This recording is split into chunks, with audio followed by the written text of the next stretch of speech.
Mike Tyson raves in full bloom captured the art of fighting.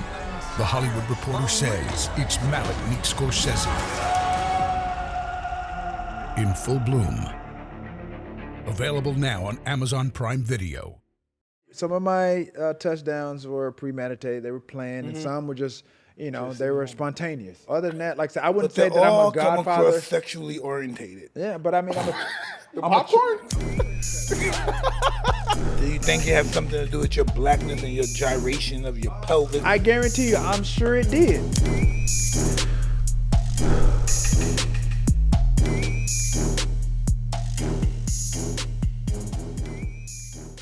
What's up, everybody? This is Sebastian Joseph-Day. And this is Mike Tyson, and we're on Hotboxin, and we have a very, very interesting guest today, the great Terrell Owens. Hey, brother, how you doing? That's what's I like that. You said my name right.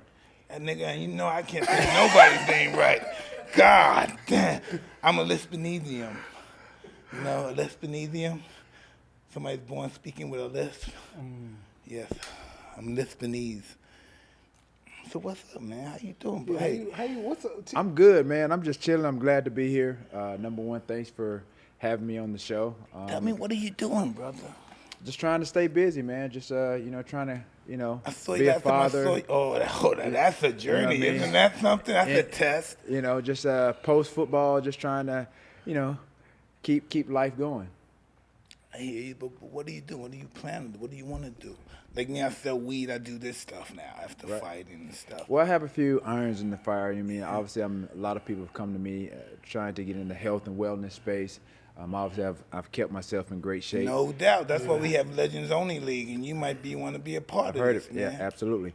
My newest and probably most passionate venture now is I've got into the wine space. I was very fortunate by Mr. Tommy Lasorda, rest in peace, to collaborate, partnership with his wine. And what is the name of your product? I see you have it right here. We created my own. It's called 81. So it's a cab blend. So some of the characteristics of a Cabernet is big, bold, and dry. Don't consider the dry part as it relates to me. Does it boom, get you the quick buzz? It's 14.5% alcohol. So it's really nice. It's smooth. Obviously, with the process, over the last 2 or 3 years, I've tried to develop a palate for it. My wine gave them great feedback as far as what I liked and disliked about it. A lot of the dry wines are more dry, which is a tannin. I wanted to stay away from that. Me being, we talked about it earlier, being in the black community, we didn't grow up drinking wine. It was like stuff, it was hardcore liquor, and so Gordon, gin, exactly, real hardcore poor stuff. Right. So 99 cents. Right. So I want to be a part of really trying to educate the black community about wine. So this is, relatively speaking, it's on the sweeter side of Cabernet. So it's not, if I say sweet, don't think you're going to drink it and it's going to taste like grape juice. It's not. But based on the contents, based on the ingredients, this right here is made with a ripe black cherry, plum preserves, cinnamon stick aromas, dark You're chocolate. so advanced in the knowledge of this. Yeah, and a spicy toasted oak. And I know for a lot of people that are listening, if you have some the women audience out there with those characteristics that I just described, I was describing the wine. I wasn't talking about myself when you talk about dark chocolate, spicy toasted oak, I love plum preserves, all that good stuff. Continue, man. Yeah. Continue. I'm very grateful. Like I said, this opportunity came about through my marketing management, through a mutual friend of the Lasorda family, and like I said, God rest his soul, I wasn't able to meet Mr. Tom Lasorda. He passed right the week before I was supposed to come out to L.A. to meet him, and so this is obviously. When's your birthday, man? December 7th. God damn, what, he's Sagittarius? Yep, I am. God damn. So being here in Los Angeles, just think about some of the legends here in Los Angeles. So obviously this was a great collaboration partnership, and I agreed to it because he's a Hall of Famer. Promotion skills too. Yeah, hey, he's a Hall of Famer. Like, he's one of the Los Angeles legends here. You think about Magic Johnson, you think about Kobe, some of the greats that have obviously graced. Magic Johnson, James Worthy. There's so many greats here, and so obviously two-time world World Series champion, manager, and Tom Lasorda. So I thought it was a no-brainer, obviously, to partner. He was already a Hall of Famer. I became a Hall of Famer in 2018. So the wine has been going well. We're already slated to do, this is a 2017 Cabernet, so we're slated to do a 2018 and possibly a white wine or maybe a rosé for the summer. Okay. So That stay tuned. sounds pretty cool. So stay tuned. Tell me about you. I'm interested in you. Where you from? I'm from Alexander City, Alabama. A lot of people didn't really know much about me coming out of a small school. Our high school was a big school. It was 6A. But when you think about some of the great athletes that came out of my high school, I guarantee you, none of them would have thought that I would have made it, to the NFL, let alone be in the Hall of Fame. Sisters? I have 2 sisters, one brother in my immediate family. Yeah. On my dad's side, I have 5 stepsisters. I didn't know who my dad was until I was about preteen, probably like around 11 or 12. The interesting thing about my dad is I found out that he lived right across the street from me, and I didn't know who he was. And your mother never explained that? No, not until it was some years later. I just did the show probably like about 6 years ago. I did Ian Levinzant on OWN Network, where we kind of brought my mom. Oh, she's from Brownsville too. See, there you go. So yeah, I found out she's from Brownsville too. Yeah, so 100%. Yeah, so I went on her show. Obviously there was a lot of emotional, hard questions that needed to be asked and answered. Yeah, because you got to confront yourself. And Yeah. nobody on the planet wants to do that. Right. So so I mean, it was a good experience. I wouldn't say that it brought my relationship any closer or made it even worse with my dad. I still, when I go in town, I'll stop by, holler at him. I'm a grown man now. I think I was 39 when I did the show. So at the end of the day, I feel like, what I'm trying to do as a father, the things that I lacked and didn't experience with my father, I try to experience and do with my kids. Awesome. Given the opportunity I that got I'm able to do. acquainted with my father when I was 24, and I didn't know I really loved him. He was awesome. Right. So other than that, man, like I said, I wouldn't say I'm a success story, but I think I am. Why wouldn't you say it's a success story? I mean, like I said, This is there's a number interesting. of greats out there that obviously there's different paths to everybody's success What and do you journey. consider success? For me, I think NFL afforded me the opportunity to provide for my family things that we weren't able to experience. Not only just from a financial standpoint, but that's a big part of it. Coming out of a low income family, black community, just being able to do for my family. There were some pitfalls that came along the way. Obviously, throughout that process, me coming out of UT Chattanooga, which is a small Division I AA school, obviously being drafted to the Niners. Once I had and I felt the opportunity and granted the opportunity to be able to not only provide for myself, but play with some of the greatest athletes in the world. So when I went there in '96, I had no idea that I was going to end up, some years later in the Hall of Fame. I played with the great Jerry Rice. Yeah. My quarterback, starting out was Steve Young. I played with Merton Hanks, Lee Woodall. I mean, Harris Barton, and a lot of greats throughout that organization. But for me, I talk about, when I talk to kids or anybody asks me about my path and my journey to be who I am today, I talk about 3 Ds. That's desire, dedication, and discipline. Everybody has a desire to be or do something in life, but you have to dedicate yourself, and there's a level of discipline, obviously, to reach that level of success. Really? You don't believe that everybody's ordained to do what they're doing? It's not because he's more disciplined than someone else? I'm sure you met people more athletic, more disciplined than you, and they didn't make it. Yeah, That's for the sure. whole I mean, story of from the South. Yeah, I definitely know that I was. We stay in check because the guy's better than us, and we know it. The other guys don't know, but deep in our heart, we know it. Right. Yeah. I mean, I definitely, like I said, growing up in the South, went to church every Sunday throughout the course of the week. There was always something my grandmother had us in church for. So I definitely know that I'm definitely blessed. But I had to make the most of the skill set that I had, and so I developed a passion to play football. I always wanted to play basketball. Even when I went to UT Chattanooga on a scholarship, I ended up walking on the basketball team and played 3 years basketball. Wow. I never thought I was going to play beyond the collegiate level. That's but how. After that illustrious career, what do you think about doing now? How old are you at this moment? I'm 47. Still a young kid. 47. Just trying to maximize and like I said, the opportunities in which the NFL has afforded me to. Basically just trying to make the most of opportunity. I can see you, when you're talking, you have a great diction. You never thought about going into business and the enterprise? Perhaps. I mean, like I said, I do a lot of speaking engagements, and before, obviously, pre-pandemic, obviously, speaking engagements where I've talked to, trading stock companies, different companies that have hired me to come in and speak on how an athlete's mindset is applicable really kind of to what they're doing, whatever job, occupation, or company that I'm speaking with. So I just try to just utilize the resources that I have, obviously, to better myself post-football. And weren't you on Blackish? I saw that. You were acting a little bit. Yeah. I've done a little acting. Exactly. You're an awesome-looking guy and stuff. Well, thank you, Mike. Thank you. That's you get a lot of pussy, don't you? Smooth criminal. Listen, man. Listen. I have 5 kids, so you would have to think. I saw this. This must have been like 6 years ago. I saw it was this white girl. What was her name? God, she was a monster. She was in love with you. Who? Oh, I don't know her name. God. What was she? Is she an actress? Or no, she was just one of these internet chicks that look like God Amazon? was showing off. Amazon? Yeah. Oh no, my God was God. showing off when he made her. So I said, It was nah, Amazon no, John. that was your girlfriend. She told me she had pictures with you. You know Who? who the fuck I'm talking No, about. no. Mike, I need evidence. Nah, I need evidence, Mike. Oh, God. I wish You can't just throw it out there. You're right. You can't just throw it out there. I need some I hardcore like this facts. guy so much. He should have been a lawyer. I need some hardcore facts. Oh, what was this girl? Oh, forget it. God damn. There must not have been too much. No, it was really a lot. That was your girlfriend, man. She was? She got pictures hugging you and stuff. Oh, that means you probably got a lot of chicks that were hugging you. No, That doesn't mean they're my girlfriend. This is what I was jealous about.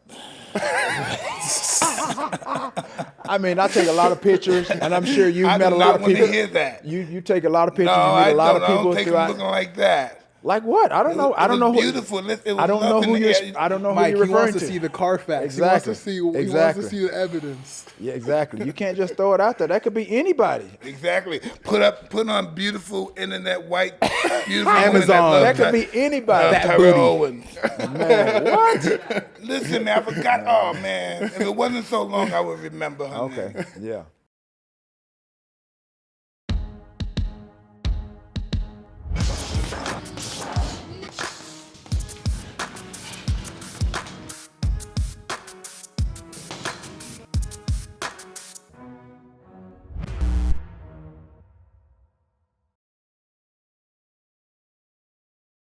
Oh man.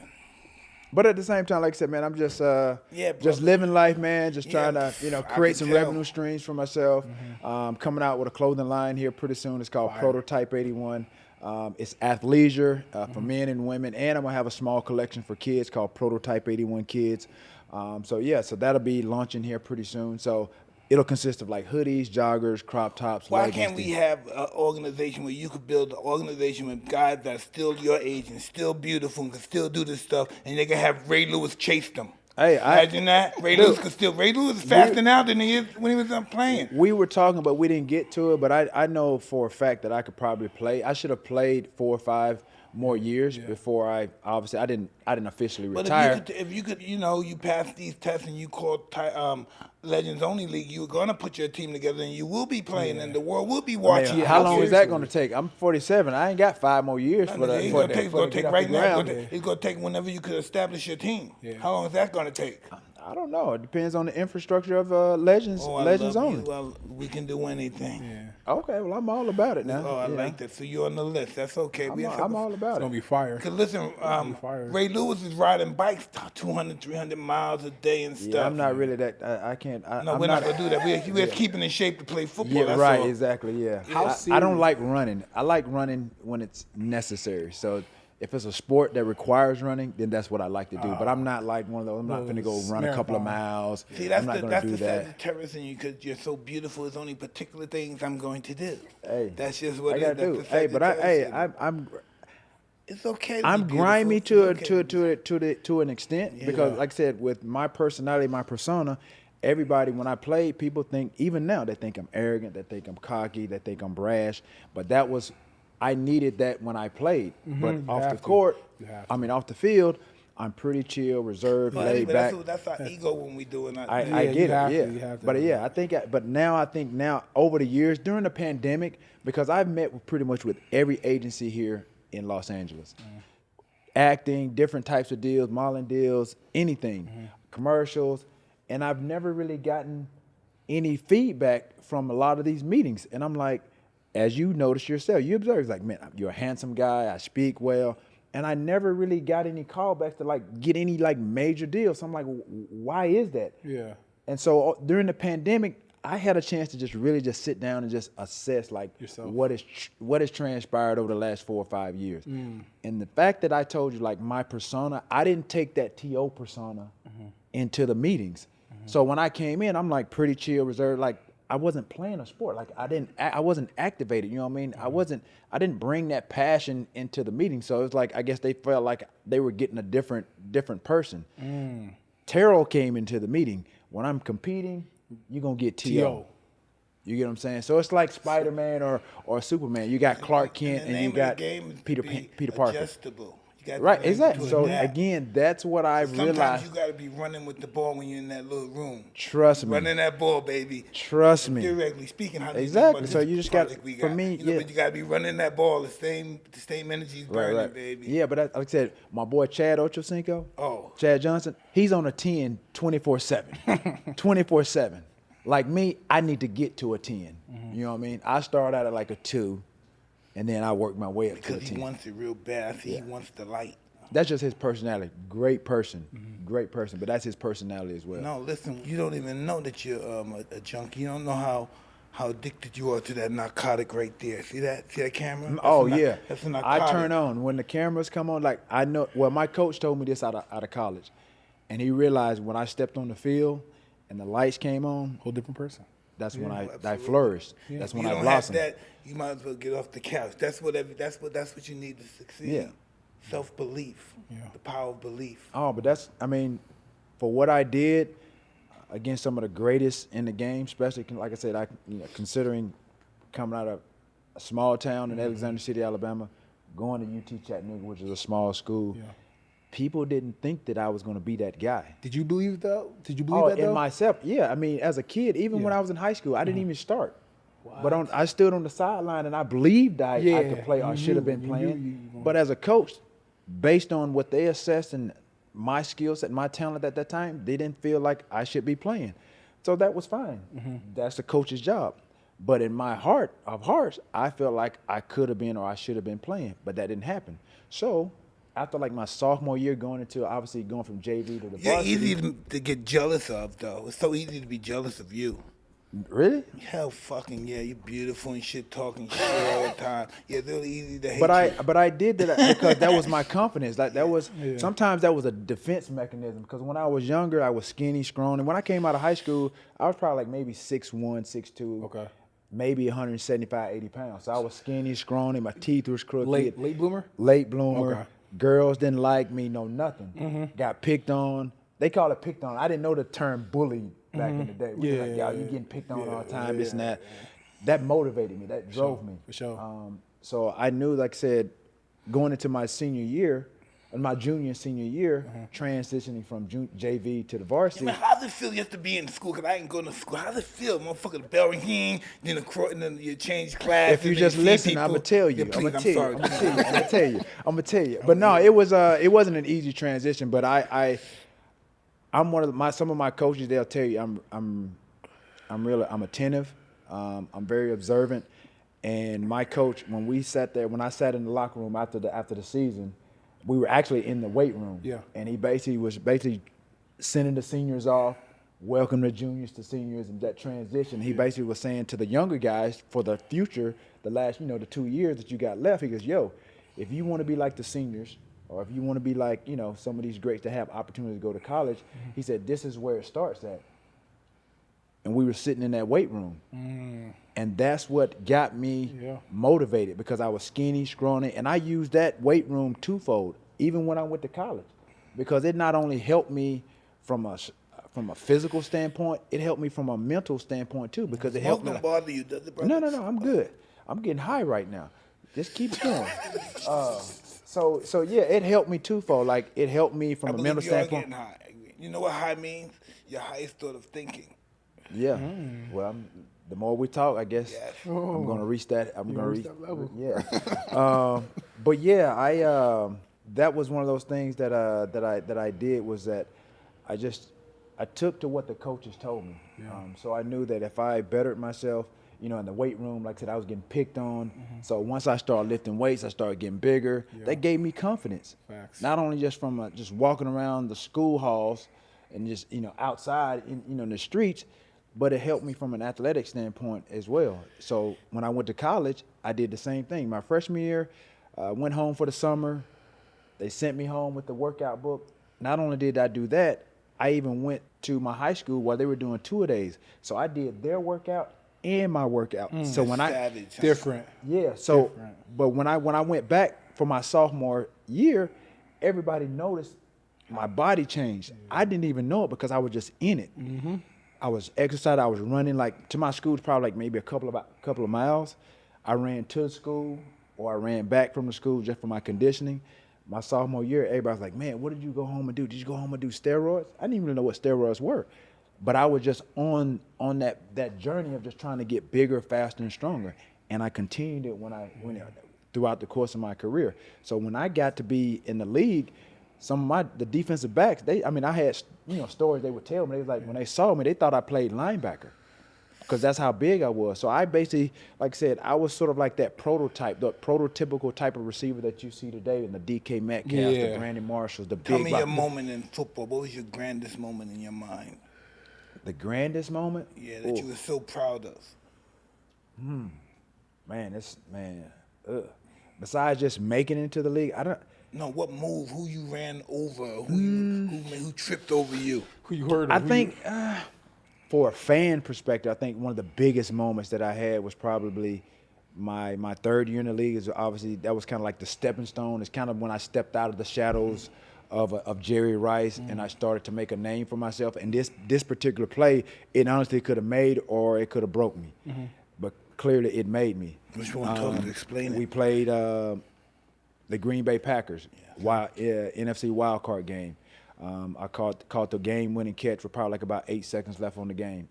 In the game, the entire game had probably like 4 or 5 drops. I dropped a touchdown, a fumble, and it's typical. It's cliche. It's not how you start; it's how you finish. And so I kept at it. You know what I mean? I kept focused. And my teammates they supported me, and I ended up making the biggest catch pretty much of my career at that time. And so that was kind of like a stepping stone for years to come. And so I really didn't think that I flourished as a receiver until I left San Francisco and I got with a quarterback that really kind of really complemented my skill set. I felt like from a coaching standpoint, I felt like I was held back due to the difference in caliber of quarterbacks that I played with. Steve Young played one way, Jeff Garcia played another way. No knock at Jeff, but he played a little bit more out of the pocket. He wasn't your prototypical stand in the pocket passer type of guy. He's not going to throw a hose of ball 60, 70 yards down the field. So I had to adjust my game to his game. Okay. And so when I got to the Philadelphia Eagles and obviously played with Andy Reid, who's by far the best coach that I ever played with, he basically used me as a Christmas toy that you know what you're going to get. It has all the gadgets, bells and whistles. That's what he got in me, and he used me to the nth degree. Nobody really knew that I had the speed that I had until I got to Philly. They saw a little bit of what I could do, taking short passes, the long distance, intermediate passes, this and that and the other, but they never saw me bombs until I got to Philadelphia. No one never offered you a show like this? I have my own podcast. Really? We're doing it. Yeah, we're right now in negotiations of different networks to Pretty pick it up. knowledgeable in the exponent of football. You should have a show like that. Appreciate it. Yeah. I Just mean, from a knowledge perspective. my podcast is called Get Your Popcorn Ready with T.O. and Hatch. Fire. I like that. Hatch is a good friend of mine, played in the league a number of years. Again, very charismatic, knowledgeable guy. So we talk about a number of topics, not just heavy football, but we talk about trending topics. We bring on different guests of all kinds. Give me what's the trending topic you would bring up?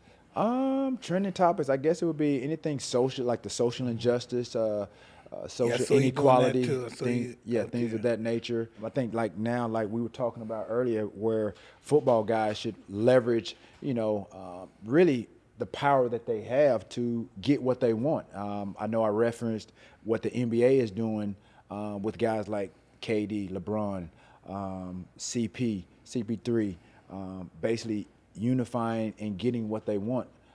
Because they understand the power of really their blackness, their athleticism, and who they are and what they deserve.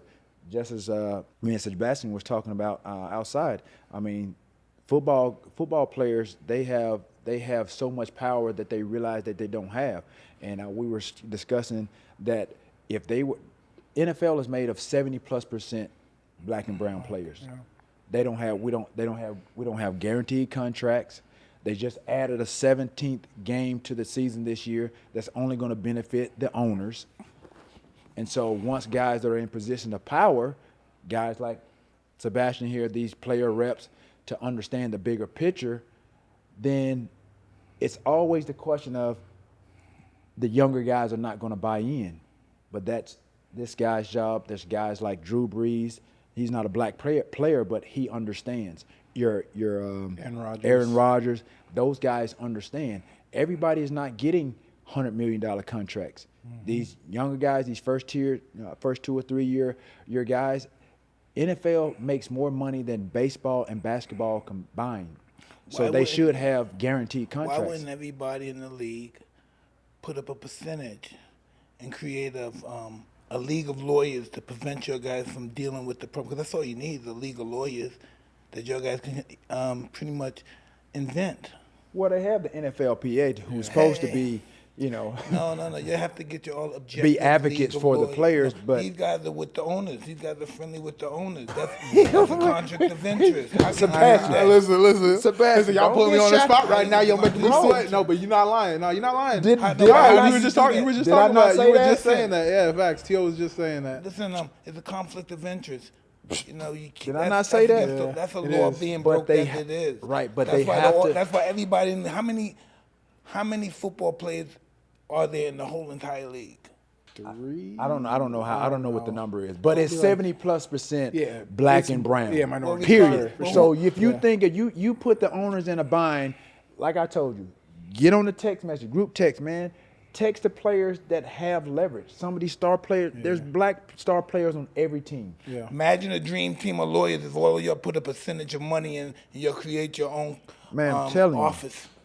I'm telling you, it can for happen. The embedment and for the protections of football players. And that's the thing. Look at all the money that's being given out in baseball and basketball. Football players, they seeing this, oh my gosh, man, they getting all this money. They can get the same type of money. They got the power to get it. In order to get money, you got to put up money. All you got to put your percentage, get your legal lawyers, get a dream team of lawyers, and go right at your football league. That's nothing. But then at the same time, these younger guys have to be educated and knowledgeable about you're going to have to sacrifice. He's like, these young guys are not going to do it because they're going to feel like they're going to be losing. Bro, to gain anything, you're going to have to sacrifice something. Well, that's what you got to give up some money. Mm-hmm. Regardless, like I said, it's going to be something. Mm-hmm. You're going to sacrifice Put your money with your beliefs at. Right. Anybody gets bumped at gums. Yeah. I feel bad, bro, because like I said, it's just like the NFLP is they're saying they're advocates, but as you said, and as I've said, they just got to make it happen. That's why I'm telling you. Why do you think the NBA's union is so strong and the players are so strong? How many cars you have? How many cars? Oh no. Me, I only got one.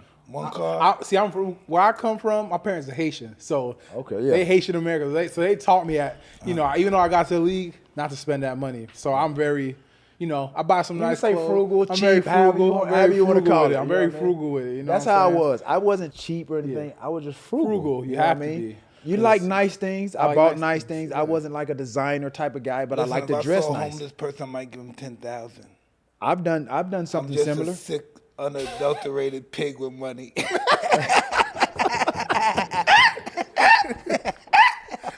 different, dog. You different. Hey, you know what I mean? I understand the gesture. Yeah. I understand the gesture. It's all about the deed. That's all that matters. It's all that matters. Yeah. Giving back. The white lions, the 2 white tigers you got? Right? The white tigers? I have 4 of them. Yeah, 4? four white tigers. What are the names? And a lion. So and shit. it's like me. I know there's a nice guy inside of you. Everyone has a nice guy. Yeah, you know? yeah, exactly. Everyone does. Me too. So You know? I'm actually curious now, 'cause I want to talk about this. So, you know, in today's age of social media, all that joint, all that stuff, TikTok, all that dumb stuff, Twitter. If y'all are in y'all primes of football and boxing, I'm just curious to know, what would y'all brand look like, and do you think it'd be beneficial to you? Because I felt like you Oh, were, absolutely. yeah, you were so good with the media, like. Bro, trust me, I wish we had the platforms then that we have now.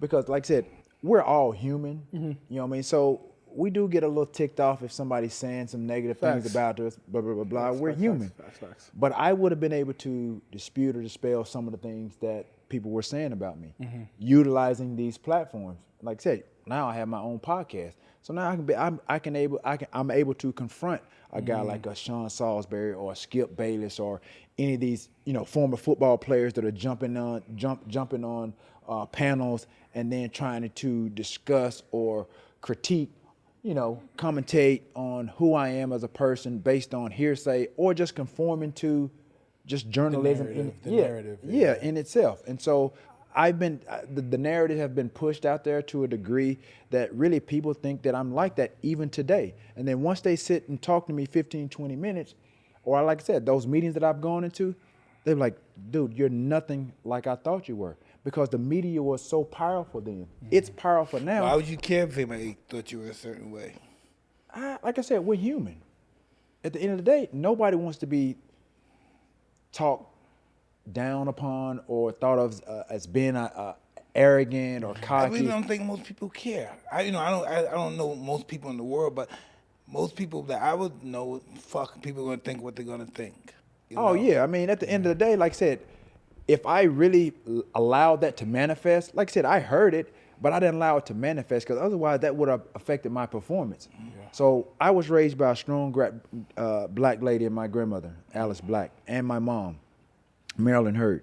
So they taught me to be strong. They taught me about what we've been going through within this last year, about, you know, discrimination, things of that nature, the racial divide. I already knew about that. I was raised by a grandmother that was raised in that segregation era. So you think most people are unqualified or unknowledgeable about what's going on with the race issue? Oh, absolutely. Why? Explain that. Because if they're not growing up or raised that in their environment, how else? And they're not trying to educate themselves. I think every black person on this country's been raised in that environment. Yeah, I'm talking about people not like white people. Yeah. Well, before we came to this country, white people were doing a good job in killing white people too. True. I don't know much about that. So, I mean, I can't say if it's true or not. Oh, but I mean, I can tell you it's true. Colonization. But, you know. There were white people doing what slaves were doing before they went to Africa and encountered with slaves. Right. You know, this been happening as soon as God turned the light on. Slavery. Yeah. Or what it supposedly means. Right, but I think if you look at what we're fighting for now is things that have been happening all along. You know, we're having to work extra hard. But everything's happened before. There's nothing new under the sun. Everything's happened before. You know, this is a beautiful world. At its worst, during slavery, life is beautiful. So how could this really be bad? I understand we're fighting for love and for equality, but this is not the dire straight situation. Right, but it's all about equality. Equality is in your heart. No one can tell you that they're better than you. No, but if you're applying for a job and you have somebody hiring, then they can differentiate, you know, based on the hiring process. Well, we were in that situation before and we made our own jobs. Well, again, that's why you have, you know, the initiatives. How can a man like you, black businesses? And how can a man like you not establish a job? You're over the hook, over the top, in everything. People should be dying to give you a job. Right, but those, like I said, you know, having the name, having the look that I have, becoming knowledgeable and having the right team of people, then yeah, you put yourself in a position to establish that. Yeah, I think he's saying that in the black culture that a lot of times we're like 5 steps behind. We don't have that upper hand. We don't have that handout. Right. And we're always having to to go the extra mile. Go the extra mile. But I also understand what you're saying as well, Mike. About don't you think that fight is glorious? Exactly that, because it's beautiful. It's like don't you there's think beauty in the struggle. Exactly. Yeah, and I get what you're trying to say as well. But T.O.'s also. Do you want anything easy? I don't want. No, I don't. Easy. I mean, no, it's not that you don't want anything easy, but you want to be on an even playing field at the same time. Mm-hmm. If you're just as qualified or overqualified than somebody, then you feel like you deserve that. But then because of the color of your skin or just bias or prejudice, then you're not afforded that opportunity. And that's not equality. Well, when people see me, I make sure they look and see a guy that's overqualified. I mean, you can look overqualified all day. No, I am overqualified. There's nothing whether you believe that or not. No, it's a fact because it's look at my history. Okay, but it's a fact. If you're not doing the hiring and you're not in control of that, having all the confidence in the world that you're overqualified is not going to get you that job. I don't believe that. You've been you're a college man, no? Yeah, I went to college. I probably went to the 5th grade. This is what, a $300 million business? I don't know. How does that work? I don't know. Tell me, how does that work? No, I'm a you junkie. Tell me. No, I'm a junkie. It's all about the desire to want to win. I can learn from somebody like you. To want to be up more than anybody wants you to be down. Right, but if there are people that, like I said, in your situation are using you as an example or aspire to be no doubt where you are. No one's ever been as low as me. So again, your hope. But no one's ever been as high as you either. The fall is worth the climb. The fall is worth the fucking climb. But again, you're a perfect example, for anybody, on that path to look up to. Well, I don't know if I'm that person. No, I don't know if that person. Right, but you're a walking blueprint. Like I said, if you've been at your lowest and you've been at your highest, then there are plenty of people that can learn from you. No, because it's all by the grace of God. They can't learn that's from first me. and It's all foremost. by the grace of God. That's first and foremost. That goes without saying. But there, like I said, a lot of people don't look at it that way. I do. Like I said, I wouldn't be able to do what I've been able to do if it wasn't for God. I truly believe that. Mm-hmm. He blessed me with a talent, and then I took advantage of the skill set and talent and the opportunities that he gave me. Otherwise, I would have just been average, just like when I was standing on that sideline, from 88 to 92, in high school, on those sidelines. I just would have stayed average. But I understood, what was in front of me. There was opportunities that was given, and I took full advantage of them. And so we all should. Sometimes I like to try to take advantage of things, but then there's always something in the fucking in the roadblock. Oh, there's always going to be hiccups. There's going to be obstacles. Yeah, I mean, even with, like I said, I've lost a lot of money. What I try to do now, like I said, people Google this, Google that. My experience and what I've gone through, I try to educate other people that are going to be in the same boat. I respect that. Like people always say they robbed Mike. Listen, people stole some money. I spent a lot of money. Right. I had some fun. Yeah. So I don't really say people you always took advantage of me. So right, exactly. I really had some fun and spent a lot of money. There's some accountability that goes with it as well. I don't even blame them no more since I came to reality. But that's why I'm curious. That's why I'm curious to know if Mike Tyson was in his prime, right? And he had IG, Instagram, dude, it would be Twitter, stupid. How would it be for you, Mike, if you had think about it. Obviously you have Instagram now, but you in your prime, champ of the world. He'll probably be one of the top Instagrammers. Yeah, you probably with the most followers. A lot. So you would just but you would have to get. You wouldn't even need to get paid. I was gonna say get paid off of social I was gonna say go on OnlyFans, but you're just giving it for free. You're just doing it for free. You're just doing it for free. Hey, listen, God, listen.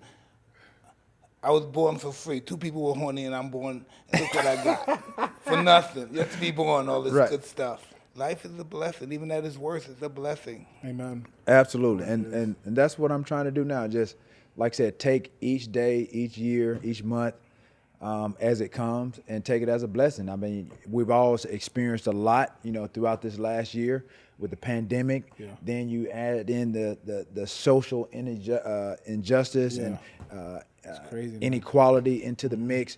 now we have right now. Aren't you afraid for your kids and stuff? Yeah, I mean, look at what's going on. The George Floyd. And most of the kids, my kids, they white girls and stuff. So I'm saying, wow, imagine some psychos see that. Yeah. You know, I have a beautiful son, and he, you know, cause they got the beautiful girlfriend. I said, wow, that's interesting. Imagine some psychos saw that. Especially like to me, it's a beautiful picture. To them, at the end of their race. Yeah, and it's interesting to me, especially the demographics. I feel like out in Cali, like it's probably more acceptable. But like if you down south and you doing that, like that's you know what I mean. Like it's different. Like it's not as acceptable. Yeah, and obviously California is one of those liberal. It's liberal just that some places you could do more than others states. About it. Facts. Yeah. You know, it's just I don't know. It's an interesting thing. I think everybody in the planet should just keep making love until we start looking like everybody. We look all the same, right? But everybody don't see us the same. Yeah.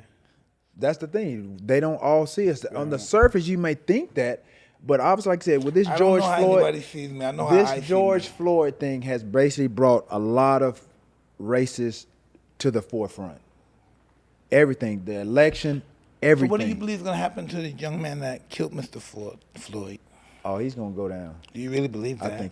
I do. Mm-hmm. I think there's so much compelling evidence, and they're trying to distract by bringing in obviously the bystanders, everybody. They're trying to put them on trial. Character. Yes, I mean, at the end of the day, come on, man. He's the one on trial. Like he's going to go down for. He should, anyway.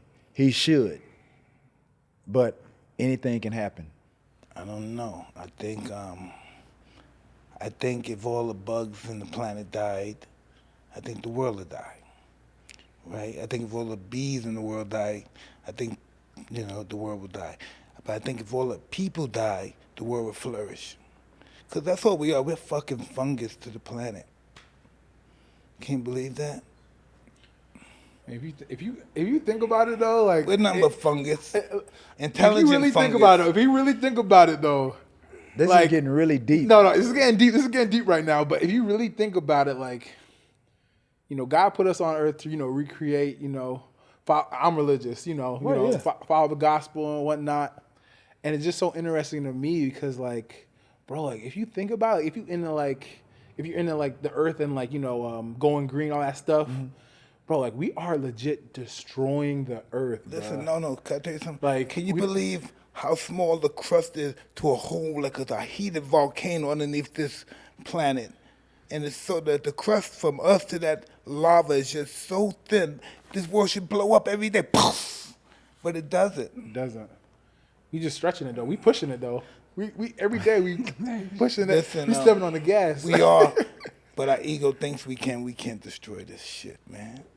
Our ego, that's the fact that we could think that we could destroy this place with this nuclear stuff. You can't destroy this. It'd be us. Yeah, us for sure. So I'm kind of curious. I kind of want to go back. Really back. Yeah, I want to go back to the whole Hall of Fame situation. So you were supposed to be in the Hall of Fame. Right. For some reason, they said character issues they didn't put you in. Right? 2 years. Really? Yeah, they held them out 2 years. Am I correct? 2 years they held you out? Yep. But that's what I'm saying. That's what I was alluding to earlier. Is again, the media, basically pushed this narrative that I was a certain way. But again, like I said, there was nothing really I could do about that. Like I said, when I played with an aggression. I played beyond I would think where a guy like you would say something like, "If I'm not in the Hall of Fame, they shouldn't be a Hall of Fame." Well, I mean, I pretty much I made my point. I made a stance without really I made my point without actually going there. I felt like they disrespected me. I felt like based on my statistics in 2016 when I was first nominated, there's no doubt I should have been in. But according to the criteria, I checked all those boxes. But if you look at the makeup of the sports writers that nominate and induct the Hall of Famers, the players into the Hall of Fame, I think now it's like about 48 of those writers. Maybe three or four of those are black people. Oh, wow. So it's like 90% white people and writers, and none of them even played sports. None of them even played sports. Isn't that crazy, though? Like people that choose that stuff, They they don't don't even care play if the they're sport. black It's like, or white. it's the Right, but same they way. hold your fate in their hands at their pen based on what they think about you, not adhering to the scope and the criteria of what it takes to get into the Hall of Fame. They basically just skirted right over that and basically brought up character issues, things of that nature, off the field problems, which I had none. Never been arrested, none of that stuff.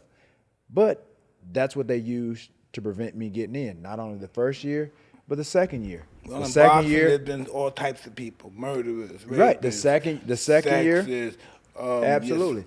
Murderers, everything. so they basically put my character in the same category as those guys and prevented me from getting in, instead of obviously, like I said, assessing me by my body of work. That's because we're in such a, I hate to say this because people get mad at me and we're living in such a, I hate even using this word, which is another word. We're living in such a fake society where people look in your eyes and they know they're lying and you know they're lying, but they still have to present themselves as liars. yeah, actors. They're all actors. We're all actors, Yeah. but just that some of them are toxic, Yeah. So that's essentially why you didn't go to when you did get inducted. That's why. Yeah, that's why you did your own absolutely. thing at your college. Absolutely. And again, I just felt like, again, knowing my path to get where I got, and like I said, not ever thinking that I would play beyond the collegiate level. And like I said, those three D's that I mentioned, I had the desire. I dedicated myself once I realized the skill set and talent that I had, and I used that discipline. Discipline is that bridge between your goals and your success. And so obviously to become successful at a sport that I honestly, like I said, I developed a passion for, and then, have the opportunity to be honored at its highest, and then I'm basically not being recognized fairly for that, then that's where I felt like it was unfair. Yeah. And so again, we talked about it. The world isn't fair, but you know who you are. Just what you were telling yourself earlier. You know you're the best. I knew I was the best. In that class of people, I knew that I was the best. Yeah. I played with the best receiver of all time in Jerry Rice. He's considered the GOAT. You're considered the GOAT. My statistics were 2, 3, and 4 behind the greatest of all time. And I don't get in, not once, but twice. That's disrespectful. I got past the point of being, I guess, the slap on the wrist the first year, because they want to incorporate character issues in which there were none, because there are plenty of Hall of I think you're a Famers. sweet guy.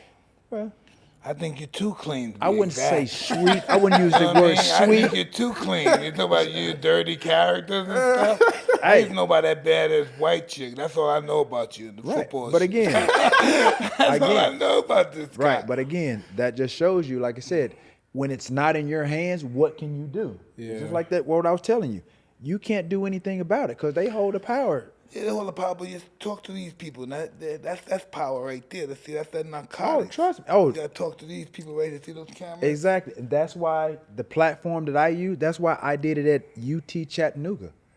That was a power move. I took the power into my own hands. For 15 years, they created a narrative that I was this person or that person.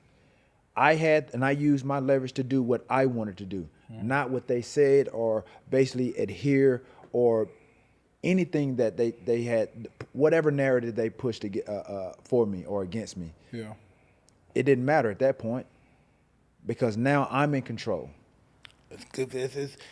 Being in control is tough, though. It's not easy being in control. No, I did something that was different that hadn't Yeah. been done in what, So 99 or 100 years. We doubt ourselves a lot, Yeah, I A lot mean, of doubt. nobody had. I had talked to Hall of Famers that basically were in the same position that I was in. Knew that they should have been in the Hall of Fame. They were mad. They were angry. They said they weren't going to go to the Hall of Fame. As soon as they got that call, they succumbed to the call and they went anyway. Yeah. But anybody knows me, I'm a strong individual. I know my worth. I know what I did. I know what I'm valued at. And I didn't feel valued. I didn't feel respected based on the criteria. And like I said, I checked all those boxes to be a first ballot, or like I said, even to get into second go around. So I took it upon myself, like I said, to do it at UT Chattanooga. They granted me the opportunity to do that. Like I said, I wasn't trying to show up the Hall of Fame, but I wanted to make my point that you can't continue to doing what you're doing based on the criteria for guys to get in. You should adhere to that. Don't, like I said, they moved the goalpost for 2 years in order to get me in. Who's your agent? Your agent's in here? I don't have an agent. No? No, I don't have an agent. Oh, you should be doing fucking speeches, man. This shit sounds beautiful. You gotta be talking some shit. Real Oh, just be an actor or something, man. I want to do more. Definitely, like I said, Civil rights shit all the way. I see it. definitely want to do, like I said, do some acting. Yeah. Like I said, do some stuff in the fitness and health and wellness space. Yeah. Like I said, just want to maximize, like I said, the time that I have here on earth. Just like this guy right here, he's in his fourth year in the league. So he got to maximize the time that he's going to be with the Rams, and if that's elsewhere, he got to maximize the time that he's able to run around. Do you and him ever work out together? Me and T.O. No. Nah, he's on another level. Listen, you see, he's a wide receiver. What honestly impressed me with you T.O. guys is that race and shit. what impressed me with T.O. is that I'm a so I'm a defensive tackle, and he's a wide receiver. He's as tall as me, so I'm like, oh wow, I can't imagine. Yeah. And I grew up watching him play. You should just give him a few feet and run, and you go right at it. So I try to avoid those guys at all costs. If I'm running to this guy, I'm doing something wrong. Or he's a hell of a athlete. Screen looks like a screen or something. Right, like a tunnel exactly. screen or something like that. Yeah, that's one thing that I kind of hated sometimes, but that's just one time. Some of those plays, you just gotta go with it. You know that you're gonna get hit. You're gonna be in chaos. You know what I found out about football players? When I talk to Jerry Rice, every time I ever see him out, he's the most humblest man in the world.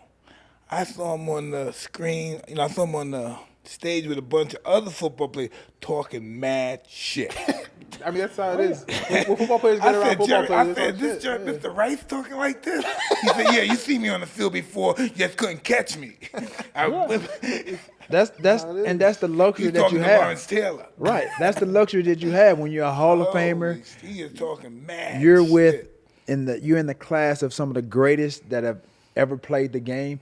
Like for me to say that, like I said, the game is 100 years old now. Yeah, it's old. Dude, I never really watched football when I grew up. I watched basketball. I watched the NBA.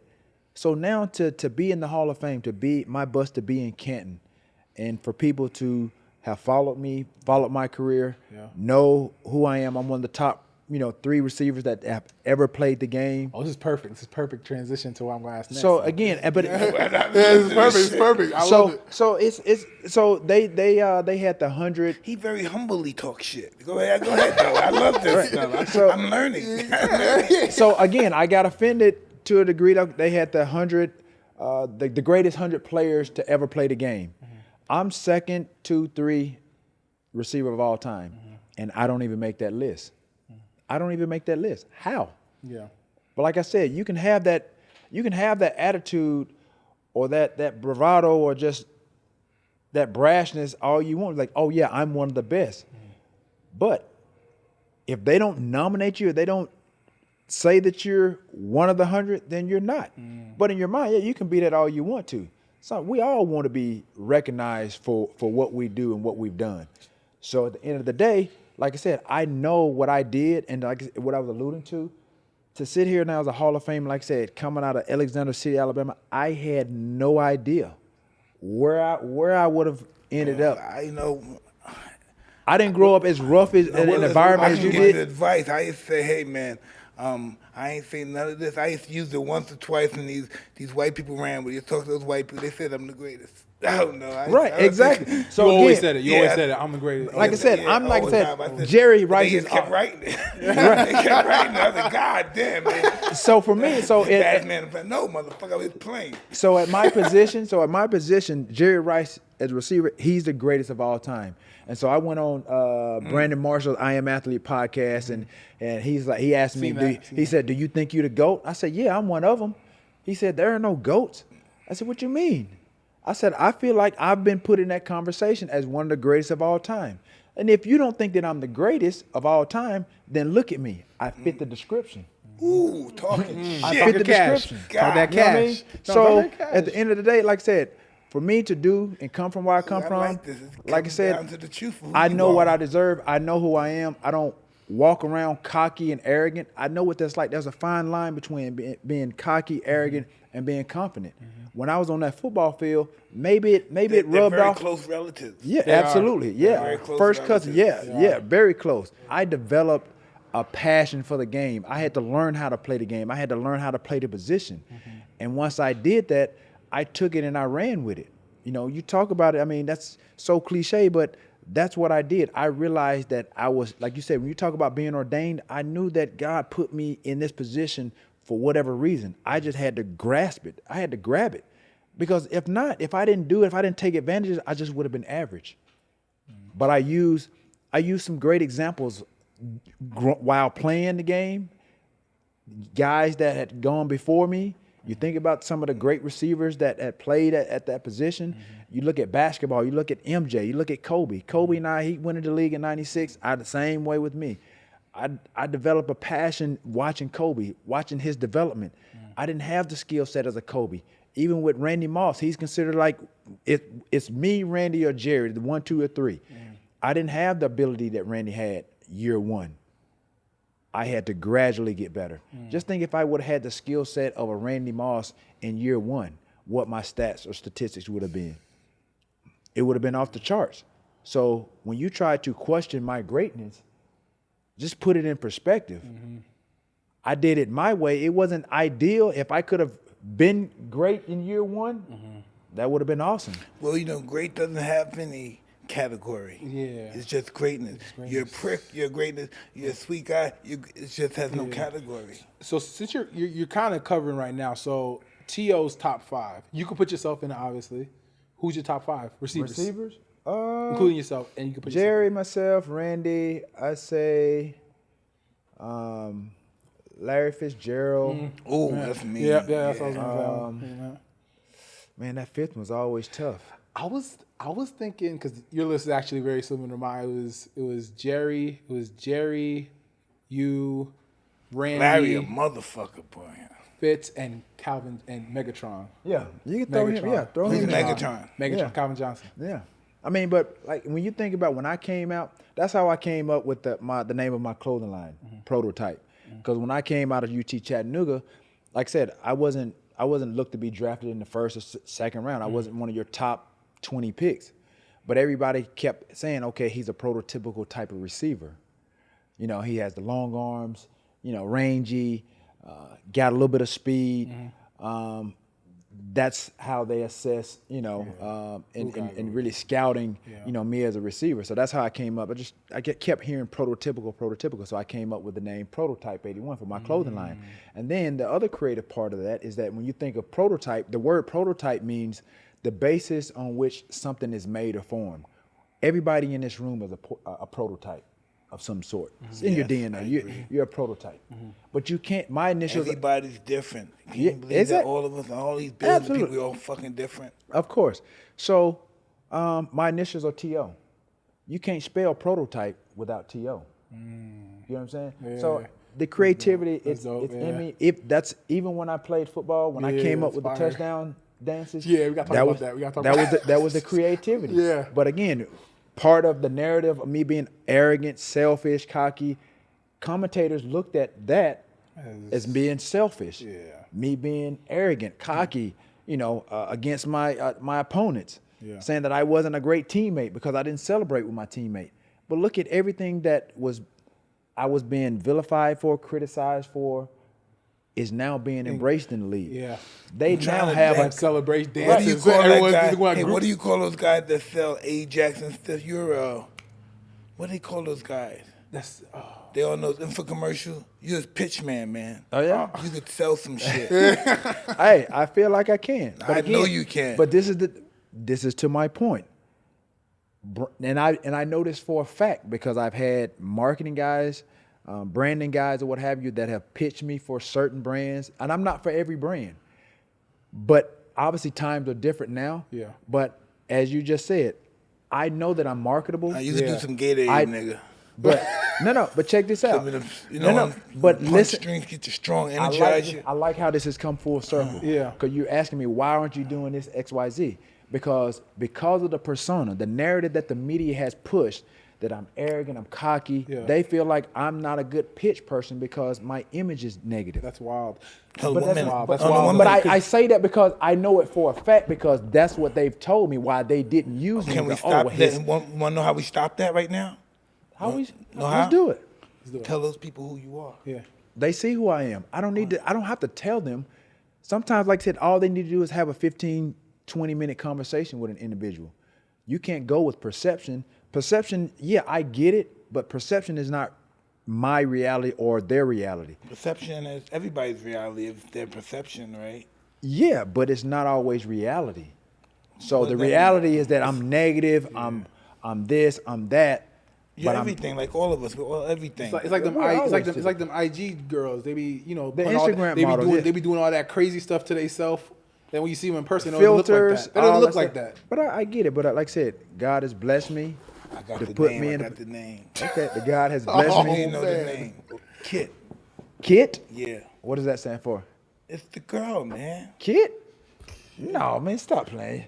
You know that girl. You know that girl. No. I've been thinking about this the whole time. You said Kit. I thought you were talking about Kit. Listen, I know. I wish this white chick Night Rider. I thought you were talking about the car. Night Rider. Kit. I'm seeing that you. Night Industries 2000. He knows who he is. I can see how he's playing the role. No, I'm just saying. You said Kid, all right. Hey, he's too smart. You know, sometimes you get caught when you're too smart. You said Kid. No, you know who I'm talking about. You said Kid. You know who I'm talking about. I thought Black Car.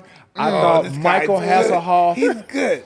I thought Michael Hasselhoff. I thought the show, the TV show Night Rider. Oh man, he's really good. But I mean, you keep throwing. I am single. No, Kit. I remember seeing the girl.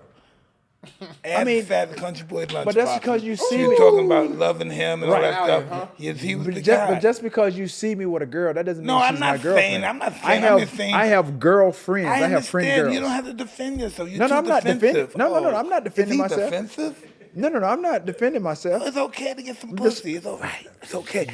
Trust me. Owens get pussy. That's documented. Everybody.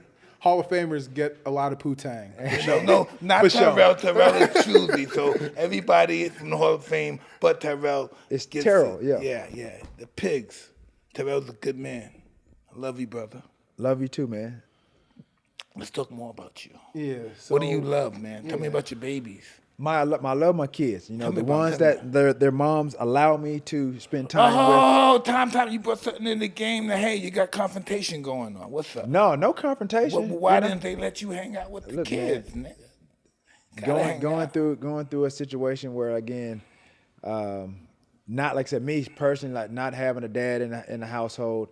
I knew what that was like. And you paying money, right? Oh, yeah. I wish somebody could. I can't see my kids. Hey, but man, but they use. Get the fuck out of here. You paying money. Sometimes I can't come in. And the white people see that I'm paying money too. Are you crazy? Then there might be some violence. Right, but it's not so cut and dry. It's not so black and white that way. Like I said, everybody's situation. You're giving the money up, and the courts can't say, "Hey, give Mr. Owens the kids he's paying to take care of." Oh, but the moms, they're gonna say, "Oh, well, you got to come here. You got to do this. You got to do that." Why wouldn't you do that? Let's just go get your baby's breakout with your new girl and your baby. But then it's like, oh, well, my kids play sports, so then I can't really go take them and do that. Well, you go there and cheer them on and hang out with them. Trust me, I do when I. Trust me. How old is your kids? Talk to me about your kids. Now, that's not hard on you talking about this shit, right? No, I'm good. No, my kids. So, how old is your kids? My oldest is 21. Girl, boy? Son. Okay. I have a 16-year-old girl, 16-year-old daughter. My other son, I have 3 girls, 2 boys. My son is 14 and my youngest is 6. All right, so what do? Do they work? Do they like to play? My oldest son is trying to play football. He'll be somewhere this year. My oldest daughter, she's playing volleyball here in Culver City, and my other daughter, she's sweet. She's gonna be like the smartest. She might be like a Kamala Harris or something. She's awesome. That, and she's very creative. She doesn't have the athletic gene. That my kids are 13 and 14 and they read better than I do. Yeah. That bothers me sometimes. She's very intelligent. 13, 12 reading fucking Shakespeare and stuff. That bothers me. Yeah. So Tariq is 21. You provided that. Huh? You were able to provide that to them. They use that to me all the stuff they learned, but the stuff that they learned in school indicate that's not a good guy. And I send them to this school to tell them that I'm a bad guy. Ain't that something? Yeah, that is some shit. Ain't that something that the school can't said? imagine that. A guy like this is not cool. Oh, yeah? Well, Daddy, you know you're a megalomaniac. Oh, well, who told you that? Your teacher? Yeah. So my other son is 14. He's playing tennis. My daughter plays tennis too. Yeah, and then my youngest daughter, she's 6. She's personality out of the world. She's into gymnastics. Very, very smart. All my kids are very intelligent, by the way. But yeah, I mean, I just, like I said, I try to do what I can while I can. At the same time, trying to, keep those bills, keep those child support payments current and up to date. Yeah, that's first and foremost. So I can't do a lot that I would like to do. I didn't do much in my marriages. I used to take care of the kids. And so I'm just one of those guys. I used to provide. I'm a money maker. Take that. Some things I don't know. I don't know how to throw balls and play.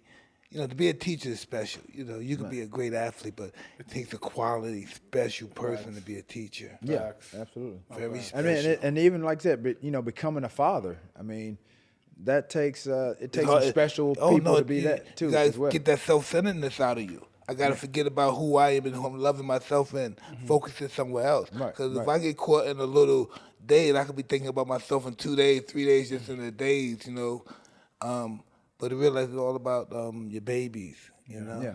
That's what, Like I said, my kids, they don't even like the way I live my life sometimes. Right. Every situation, like I said, every situation is different with each kid, each parent. Yeah, everybody's different. So I try to navigate and manage it. Do you have back problems? Not soreness. I mean, no major back problem. No. That indicates your back. Something's wrong with your back when you do this to your foot. Really? Yeah. Oh, I didn't know that. I'm just comfortable. I mean, I can do like this. Oh, I know, but you see, that's what that indicates. I did not know that. Well, I mean, it's tight, sore. I mean, I just started back working out and stuff. So yeah, I mean, I'm sure that probably has something to do with it. Kind of going back, I want to go back to this because you made a great point. You both made a great point to it. So, now everyone's doing the TD celebrations. They're doing all this all this stuff now, I'm just curious, do you consider yourself, essentially you are the godfather of touchdown celebrations, and how those come about?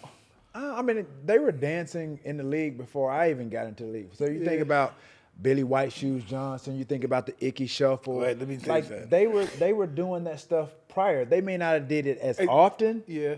Or they did the same thing every time. But they didn't look as good as you did. Yeah, and you took it next level. Like when you went Stop trying to humble you went to the yourself. cheerleaders. Holy and moly. I remember this time as a child. I remember seeing this. Oh, he's my trying man to went humble to the himself. I cheerleaders, took can't the believe this pom-poms, shit. started hitting the That's- popcorn, bro. I've been trying to tell you guys, Fire. that's part of my creativity. Like some of my. Listen, I didn't remember that till you brought it up. Right. You brought it I up. grew up on it. You know what I mean? Yeah. I grew up seeing that, so I was like, yo, that's fire. Like Some of my touchdowns were premeditated. They were planned, and some were just, they were spontaneous. Yeah. The one that you mentioned with the pom pom, that was spontaneous. Other than that, like I said, I wouldn't But say they that I'm all a come godfather. across sexually orientated. Yeah, but I mean, I'm popcorn? I'm a trendsetter. I would say that I'm a trendsetter to a degree. Facts. And then, like you said, you think about, like I said, when I played, I had, some of the analysts or whatever, they really looked down upon the fact that I was having fun, celebrating. and having fun. Like they looked at that as a negative. So again, you think about one network saying Do you about think it has something to do with your blackness and your gyration of your pelvis? I'm sure. I guarantee you, I'm sure it did. But that wasn't anything for me to get into discussion about. Yeah, of course, I'm sure that had something to do with it because most of the people that were saying it, they were white commentators. And again, I'm a black athlete. No, but you up there throwing the big black Alabama snake in the television. I have some worries too if I was a white guy. Go look at my touchdown celebration. None of my touchdown celebrations, they were in good taste. They weren't offensive. None whatsoever. I didn't want to. Like I said, my touchdown celebrations. I'm just fucking with you. I know. They didn't tinker with the integrity of the game, none whatsoever. Did I push the envelope a little bit? Probably so. The probably one that I say I pushed the envelope was when I went from the end zone to the middle of the field in Dallas. Nobody said that there was a rule against it. I did it. It was creative. Emmett did it. My favorite probably was your favorite. You creative. Probably dog. when I signed the shot. That was probably like the most creative. Yeah, that was I've dope. done. That was dope. Yeah, I like that one too. So again, for a lot of people that don't know about that touchdown celebration, they thought that I had the Sharpie in my sock the entire game. I didn't. I had it. I asked one of our equipment guys for a Sharpie. Yeah. Got it, put it in my sock right before the next series that I went out on the football you knew you field. were scoring. So it'd be like Mike going around, then he go to the ring, go to the corner for your little break, and then you put a Sharpie in your sock, and then you go knock a dude out, and then you take the Sharpie out, and then you sign the glove. You kiss the. You know, you sign the glove. You know what I mean? That's equivalent to what I did. Hey, but Yeah, that's pretty badass. Check it out. I've been here before. Did you ever feel like y'all were bought niggas? Tell us you ever. I know I felt that way. You felt owned by people. Playing this game made you feel owned. You can't really live your life. I don't know if to that degree, but did I ever feel that I was discriminated against or being looked at as property? Property. Hey, I can't do that. The organization said I can't do that. I can't hang out with this guy. I don't think. No, I've never thought that. No, I never thought about that. I mean, obviously, with everything, there's kind of like, it depends on who you want to hang out with too. Like, didn't Gronk get caught hanging out with like some actress, some like porn star? Oh, that was Jimmy Garoppolo was dating one too. I think. Yeah. They should give them a raise for going out with one. But again, that could be very detrimental. To your image, everything. So yeah. It could tarnish your image, your brand, all of that stuff. You got to be careful. Watch your image. They're trying to bring you down. I would say, I have an image now.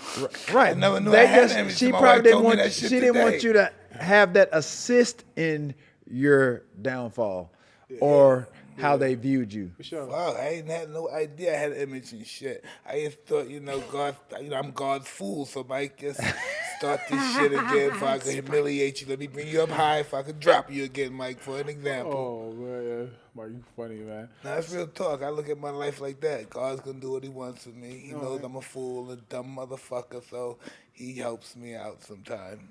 God's always looking out, man. God loves So what us. brings you back? If you've fallen and you know that you're kind of like, you're not supposed to do something, you get yourself in a situation, what brings you back? What brings you back to your center? Like, okay, I need to carry myself this way. Because obviously you've gone through a lot. Obviously we know who you are, we know what you've done. To even get to where you are now, what was that turning point to be like, okay, not that you got to walk a straight and narrow, but you got to do something different. You got to do some things different. It's just that I'm stupid, and I know that I'm stupid.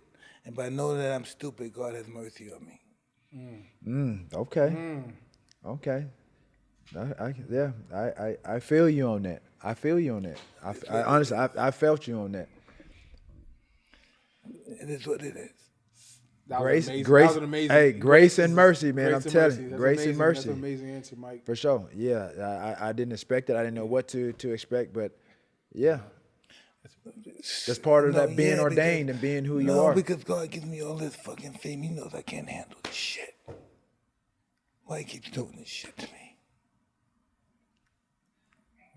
But you're able to continue No, I cannot handle this shit. I didn't say you can handle it, but you're managing it. You're not really handling, but you're managing it, and you have people around to help you. And I think that's what we all need. We need to have a team of people, those select people to kind of guide us. Idiot. If I know, I'll walk out there butt fucking naked. Why? I don't fucking know. Right. Just to show I don't give a fuck. Yeah. Oh no, I haven't gotten to that point, but I've had my moments where you want to do something that you know you shouldn't do. But I think, like I said, for me, it's mercy. God has grace, and like I said, I'm very smart, and I have knowledge about myself, and I know the consequences of my actions. And so again, like I said, you put God first, and so like I said, I know that I was put on this earth for a reason.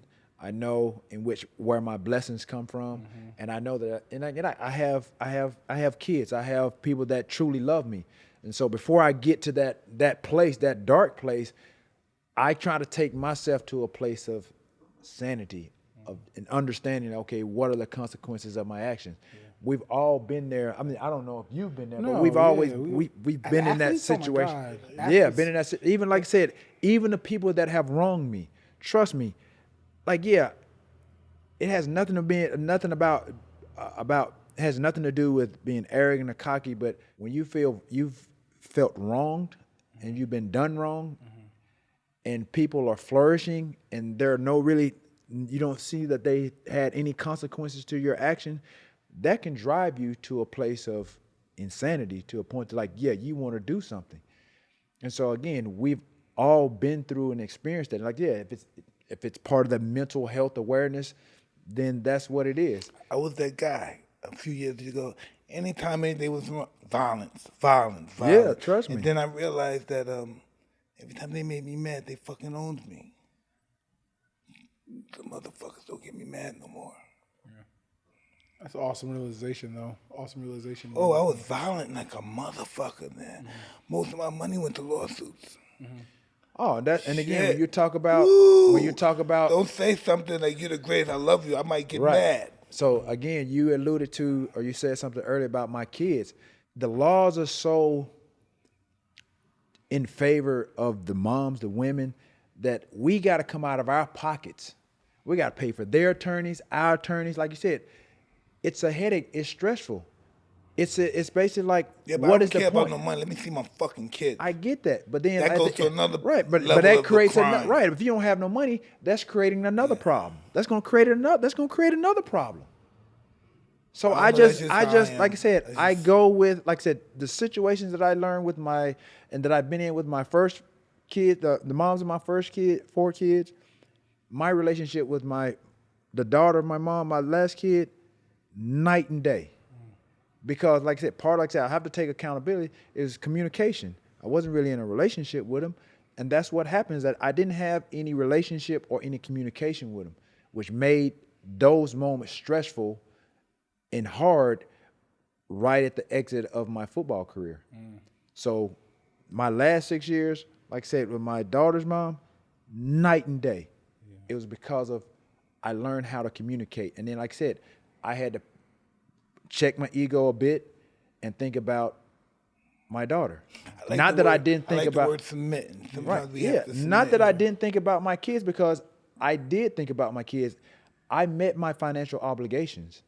But then, like I said, when things started to shift and change and they weren't getting the financial support that they were getting, then, which they felt like was going to continue on when I wasn't working, that's when things hit the fan. So I'm kind of curious, because you guys are talking about some great stuff, and so like young athletes now are going to the league. They're getting a lot of money. Boxers, football players, basketball players. Like, what do y'all have to like? What are the traps, kind of? Because especially because I got drafted out here in LA, so I've been lucky enough, with my parents to like kind of like instill like that foundation, kind of, with me being frugal and like the traps not to fall into. What would you guys tell those athletes that are like making so much money and being in that spotlight? Not to trust.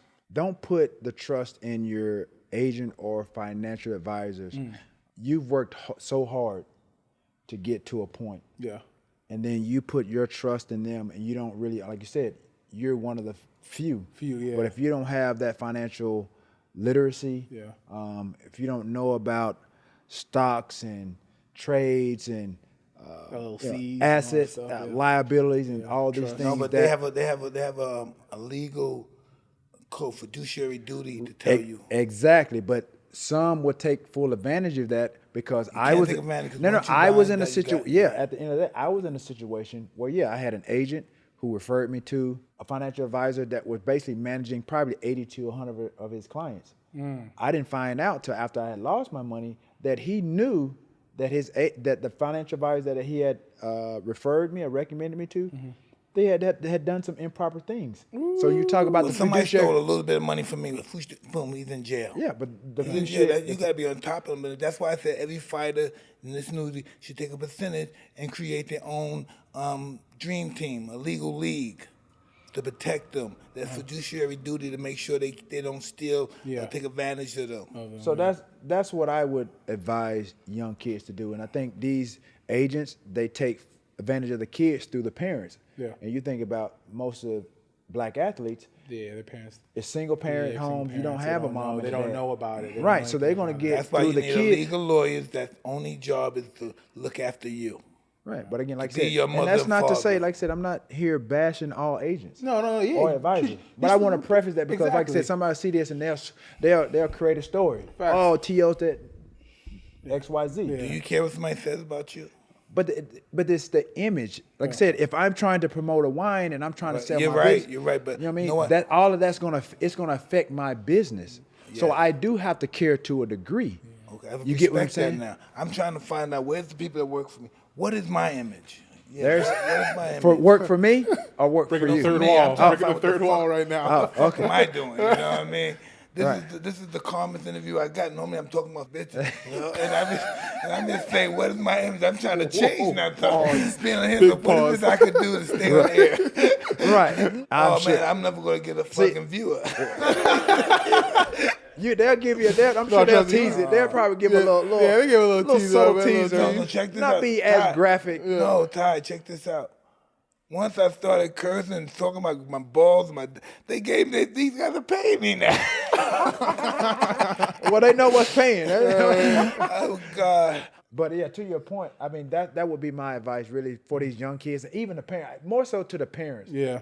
Because the agents are going to get, even as college coaches or what have you, even with recruiting, they go talk to the parents Facts. to get their kids to come to That's what to it their, is. That's to how I their- went to. That's how I went to my school. That's Listen, exactly how I went to that's my why the school. lawyers did. I get it. Fiduciary But lawyer. but there are some slick lawyers too, and some of these agents, they're slick as well. They know the law as well. Especially those big time agencies, bro. I know, They listen, tied in. You give these guys too much credit that they're smarter than you. No, Listen, I'm not. I've never been to I school, didn't. I and never can said. fucking- No, just from I cli- never I- said that they were smarter than me. They're basically using their smarts to their advantage Oh, I and wanna their knowledge to their challenge advantage. that. No, yeah, for I love sure. challenging that But stuff. that's what I think. That's what needs to be made clear, and these parents aware. We need to make them aware of is that when these agents obviously go to the parents and even to the If you kids. have We're one- gonna if take you care had of you. 0.5% what you make for those NFL league, you'd be a billionaire. 0.5%. Yeah. Half what they make, what you make those people. You have to give you 0.5%, not 1%, a half. Yeah. So You be that's talking some real shit. Yeah. Have the parents really educate themselves, do their due diligence on the agents. I'm talking about do a scrub, do a history. Because had I known the things that I know about That's true. Drew That's true. I Rosenhaus believe that. and Rosenhaus Sports, I would have never signed with them. Yeah, I heard some stuff. If with them, if yeah. I would have known about my financial advisor that he referred and recommended me to, I wouldn't have signed with him. Yeah, agents do that too. Trust me. See, I had a financial advisor, but I didn't have no money when he was stealing, so he went to jail too for a while. But I'm saying I'm just a strong believer in lawyers. I used to hate lawyers, but I'm a strong believer. Right. There are some good lawyers and some bad lawyers. There's good agents. You There are don't bad need agents. you don't need no. Only thing you don't need no man. The only thing you need is a trainer and an agent for a fighter. You need a lawyer and a trainer. That's all he needs. If he wants some hang-ons, that's on him. But all he needs is a trainer and a lawyer, and life is simple. You said hang-ons? You know, people that like to hang Yeah, around. like the them. pop, leeches, like leeches. leeches. Oh, So no. What about Listen. that? Let's talk about that too. Listen, Mike, what do you have that's to the say about that individual. for young players? I love leeches, nigga, because I love to be sucked on and people telling me shit. Listen, if I don't got enough leeches, I'm going to jump off the hill, nigga. Wait, time I need out. me So some you wanna leeches. tell these- You're wanna tell saying these young female players- leeches. You're not talking What? male leeches. You're talking female leeches. No, listen, I'm talking about anybody that has a purpose. Wait He a could be a minute, male league. He could hold a drug. This nigga could be the one to get all the girls. This guy okay. could be the one So to they make sure. have different- both they have- purposes, yeah. that purposes, Okay, they though. have different. This guy make sure all the bills are paid. This gotcha. guy make sure. Just this. wanted to This make guy sure I'm this. clear. Yeah, I ain't okay. hearing This what is I'm what I hearing. learned. This is what I learned. That's all. If people in your life and they don't have a purpose, what the fuck they in your life for? It's real. You know, anybody can just be on the corner and say, hey, Mike, do this, do that. But, who's going to suffer? Who's going to add, make this a better situation? Yeah. Right. All right, I'm champ and I got money. Now, what are you going to do to make this situation better? I'm a champ and I got all this money. I got 50 million, say 50 million. And I'm a young guy, 19 years old. Yeah. And what are you going to do to make this clan better? This situation I'm in. Young nigga with a bunch of millions. How are you going to make it better? What is your job to make it better? What are you going to do? Yeah. That's my thing. When I'm in somewhere and I see some room and the room is dirty, I can start cleaning the room. Yeah. I want to do whatever I can to make this a better situation. So essentially, you're telling the young athletes out there, if you do have an entourage, make sure they all got a set They have to have job. a purpose. Yeah. Because listen, They got a job description. A set job. the weak and they're doing something. They're working the weak They're don't doing learn from something the to strong. earn their to keep. earn their keep. Do you understand that, young man? The weak don't learn from the strong. The weak steal from the strong. Don't weak learn. Weaks don't learn from the strong. Why I have to learn from him when I can steal from him? Oh, I like that. So, T.O., continue this.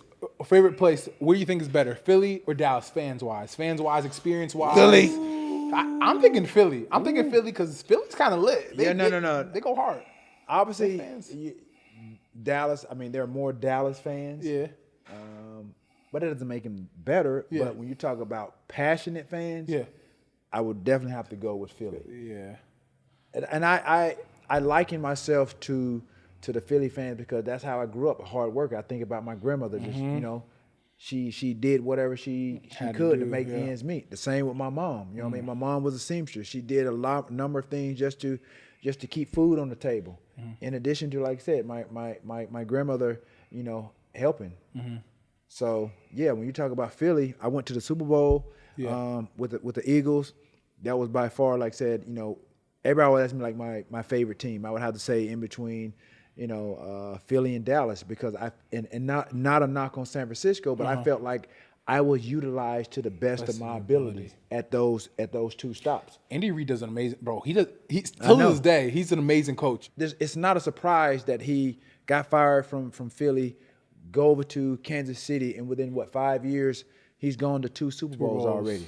So that just shows you obviously the worth and the value of him as a coach and what he can get out of his players. Yeah, and their offense is always Hey, dynamic. Tom, we're gonna talk about some motherfucking Tom Bradley now, right? McBrady. Oh yeah. So Who's yeah, that's that? Super Bowl. That's Super Bowl. Super Bowl, Yeah, that's man. Super Bowl. That Oh, law. man, So yeah, let's talk Come about. on, man. If I'm you don't up here mind, talking. let's talk about that. I know, Tom. We up here talking about all these other motherfuckers. Come on, Tom, the mega goat. He's like the second. Joe Montana's the best to me. He's the greatest. He hasn't lost any Super Bowls. Shit. It's just like you compare. It's just like MJ and LeBron. But you can't even. For me, it's MJ, Kobe to LeBron. Okay. If you got a guy that has lost no championships, how can you put somebody above him? That's why I had to stick with you. And Tom Brady's just my man. No, he's Fuck good. that Yeah, shit, he's going to nigga. what? He got 7. Been to what, 10? And still climbing. 10 Super Still Bowls. climbing. It's still hard. climbing. I mean, Still you have a climbing. compelling argument, but like I said, when you think about somebody's record that is unblemished, Yeah. I got to go with the unblemished. Yeah, but some people that have been beaten that have surpassed people that's even unbeaten. Yeah. Yeah. So the last few questions. So, I'm just curious because growing up and reading stuff and hearing stuff and all that stuff. I'm just curious. Have you and McNabb ever mend y'all relationship? We tried. I tried that. I thought it was That cool. was a motherfucker too, boy. And then, could yeah. play. So, I mean, I kind of addressed it. It is what it is. Yeah. I mean, he didn't want to really,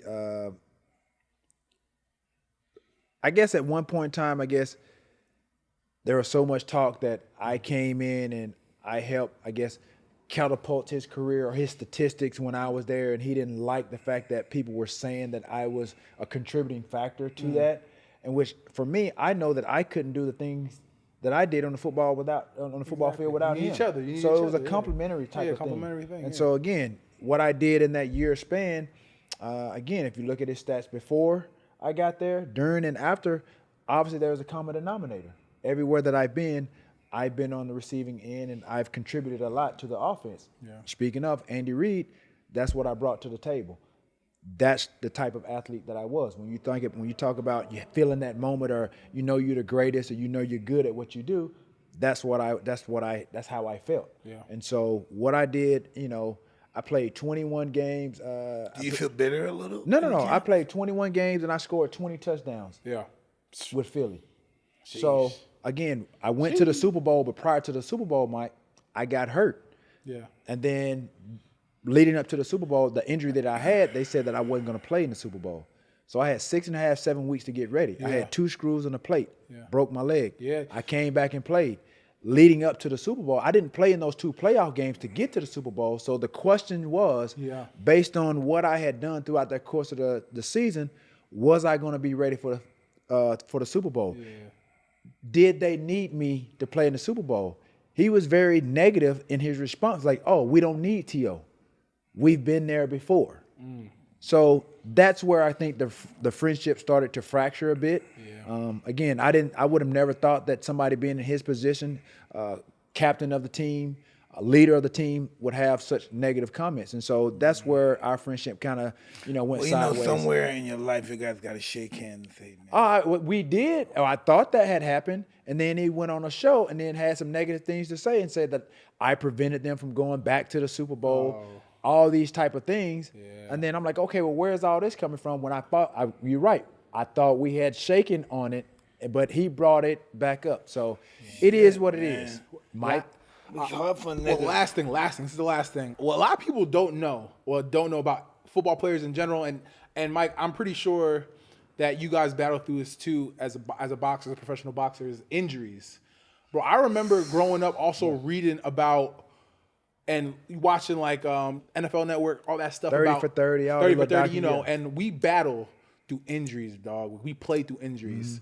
What was the most gruesome, and I think you kind of brushed on it, most brutal injury that you faced that you had to play through? And you too, Mike, I want to hear your... Probably, when I end up, like I said, I tore all the ligaments in my ankle, ended up having to have surgery. I had 2 screws and a plate, and then, like I said, I didn't know I had broken my leg until like the next day. So I was right at the threshold of the healing point of 6.5, 7 weeks for my fibula to heal. And so that was pretty much when I played in the game, that's what bugged me more so than my actual ankle. But obviously the 2 screws and the plate is what held everything in place. But again, I have a high threshold for pain. Yeah, I mean, that's how it is. I played throughout a number of injuries. When you talk about consistency, you think about how soft the game is now. Guys can't even play with little dings. I mean, hamstring pulls, but a lot of that, obviously, like I said, that's part of how they train, hydration, and all this that people drink. They don't understand that that's what factors into some of the soft tissue injuries and stuff like that. But that was probably the worst injury that I had to play through. But I played through a number of injuries. But in order, to get at the Hall of Fame level, if there wasn't any consistency in my play to actually get on the field and play through some of those injuries, then I don't think I'd be a Hall of Famer. But that was just part of my DNA, part of my makeup. Like I said, you're just tough, bro. I was a tough kid. I was a tough player, and so, like I said, that's what I guess propelled me. That's what separates people. That separates the good and the great. It's something within us that separates us. And some people, some athletes, they don't know what that is. It's nothing. It's so simple. It's just, this is God's work. This is God. Well, that too. But again, you have to take advantage of God's work too. You have to take advantage of it. Yes, it's true too. But when it's your time, when there's nothing greater and more successful than the person that time has come. There's nothing that can stop that. No, you can't stop it, but you can enhance it. By taking full advantage of the ability that God has given you. There are plenty. How do you do that? There are blueprints out there. You are a blueprint for some boxers right now. You are a walking blueprint. I could be a blueprint for a boxer, but I couldn't teach him to do it. Isn't that something? Right, but it's got to be something. Yeah, it's got to be in them. There's a lot of. It's crazy because a lot of greats it's like Aaron. Like it's so because I play with Aaron Donald, and the shit he does, bro. Like you can't teach that. Like. The shit he does, he just does it. And some people you can't explain it. It's talented. God just blessed him with the ability to be able to lift up 300-pound men. Listen, Muhammad Ali does everything wrong in boxing. All the rules in boxing is wrong, but he's the greatest. But he's the greatest, exactly. Right. So it's like some guys are just gifted. Like they're just gifted. Yeah. But Mike, what about you? What are some of the injuries that you dealt with? Always my back and my hands. I would do this. I would just get numb up all during training, shoot up all during training, and then boom. Nothing, just fight. Because I'd rather fight hurt, but in condition, than be hurt healthy and out of condition. No, facts. No, facts. I hear that. Right. Yeah. That's crazy. Yeah, that's crazy. I fight hurt in condition. It's nothing. But I wouldn't fight if I'm not hurt out of condition. Yeah, that's amazing. Right, but that's how. Separates, I saw greatness in Jerry. I witnessed from just watching, guys around the league what it took. the 49er way was, just how we practice, we finish, we catch a ball 15, take it the distance. Yeah.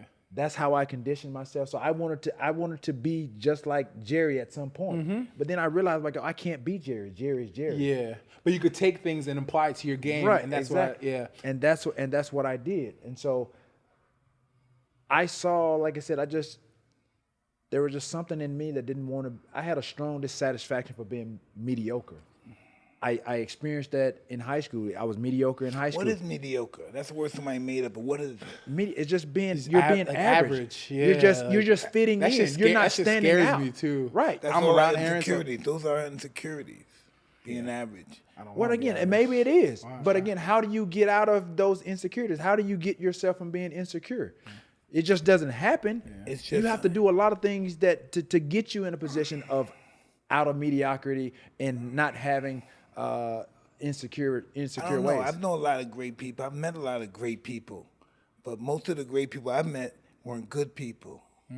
So I'd rather be a good person than a great person by far, because I saw the bad that great does.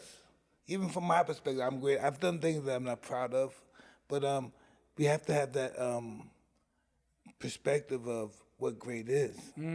Yeah, and again, people are going to perceive us to be a certain way. You said you're a good person. For me, I know I'm a good person. Yeah. I know I got a mean streak in me as well. But I choose who I'm going to be good to. I know I'm a good person. I have the license to know who I'm going to be good to. Understand, like I said, people are going to try to come at you sideways, a number of ways, get you out of character. Yeah. And I'm one of those guys, I try not, I know if I get mad or if I get taken to that He point. lost big time. He lost big time. Yeah. But I try not to take myself there. People never really seen me in that element. And I try not to get there because I don't know what I may do. So I try to remain calm and just, like I said, understand the bigger picture, understand that there's always consequences to your action. And like I said, bigger people picture. But what's that look like to you? Just providing, you know what I mean? Being able to maximize, monetize who I am, being able to, take the influx of opportunities that the league has afforded me, being the Hall of Famer that I am, making the most of that. And so I know my worth. Again, it's just like signing autographs. I haven't signed an autograph since I made the Hall of Fame because I know that there are leeches out there. There are autograph scam guys out there. Yeah. I know what my worth is. They're going to try to get you, lowball you, and then upcharge the items that you sell far more, probably double or triple than what they're giving you. No, you're going to give me my full market value. I'm going to make up for what I didn't get because I know my worth. So for me, at the end of the day, if you think about Uncle Sam, they're going to take, being in the tax bracket, they're going to take almost half of it anyway. So for me. How do you feel about that?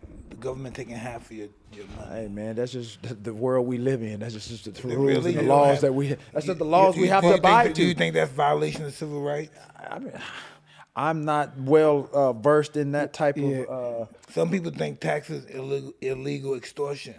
I mean, it seems like it, yeah, when you're in a different tax bracket than somebody else. No, but those are the laws. I mean, you have to abide by the laws. I mean, there are some things you like and you dislike. I think we should know where our money go. I think we should be very charitable. True, absolutely. We should take half of our money and give it to people less fortunate than us, but we should know where it's going. I mean, I agree. I mean, there's a lot of people that are disadvantaged in certain situations. Look at the WNBA. They're not making nearly as much money as I feel like that they should. Yeah. I feel like, to be honest, you look at how much the NBA generates versus the WNBA. Only way that can happen if the men help and contribute to them. Exactly. That's the only way that can happen. But going back to your point of that too. Yeah. And I think too, honestly, to help to find a way to help push the WNBA to where it needs to be with such great women athletes that we've witnessed over a number of years. I think the fine money, this is my suggestion, some of the fine money that a lot of these guys are being fined should go. Yeah, they should funnel out to the WNBA. Don't forget that. Everybody gets $50,000 up, and look how good. But I guarantee you, if you think about that, if you tally up all the money, the fine money, that these players But rack up, you don't I fine guarantee them. it makes That's more. not a good word to makes- use. Fine them, and we give it to the broad. So now we don't You get like fined them for no everything, more. dog. I swear. Now we don't like I'm them. We telling get you, bro. fined. You get No. fined for accidents, bro. They have- Like, no, I'm they have- like, they have to I ain't openly gonna in their argue for heart- something like But that. I'm curious. I'm curious No, to know they have to openly what. in their heart give the money to the No, women. for Yeah, sure. Use true. it and give it. Absolutely, Shouldn't be because they fined, be no. giving it away anyway with some of the ridiculous stuff that they be doing. Well, I think so some they of the guys may- are jealous too. jealous. Why would they be No, jealous because of some women? Why wouldn't would they? Well, what is a woman to you? Why? What is a woman to you? It's like to my mom, it's my sister, it's my aunt. But how do you level up to them as far as stature? What do you feel about them I mean, being your equals? a lot of us wouldn't be who we are without the women. But then you say why? But why would the NBA players be jealous of WNBA players? That's my thing. Why would they? They wouldn't have no reason to. Because they know they should have more money. No, if Yes, they do. I don't know. These I can't girls not speak. even I can't know. speak for them. Why wouldn't they help? These I would. girls? I would. You see what happens You to a exactly. boxer, you come in boxing, you're gonna get what you worth. You're right. Great. No. So I'm gonna look in the camera. NBA guys, all you guys out there, help your sisters, help your fellow Yeah, don't men. be jealous of them because they're I don't scoring, think doing that. I beautiful don't think shit. that I don't think they're jealous. But yeah, they understand that the women have struggled to be on equal paying do you know field what level. jealousy is? Describe it. Explain it to me. Jealousy is indescribable. Why do one person think this person shouldn't have what he has? You can't even describe it. Why is somebody jealous? We have it naturally. You don't even know the science of it. It's almost like the science of love. It's inconceivable. I get it. So that's my thing for all the NBA guys.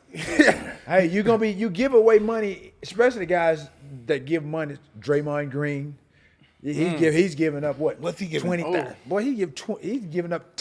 You know the amount of money that he's giving Why up? is he giving up money? What's happening? Getting texts, What happened? He fouls people or something? They don't like his going personality? off on the refs, inappropriate. Well, things. some of these referees need to have thick skin.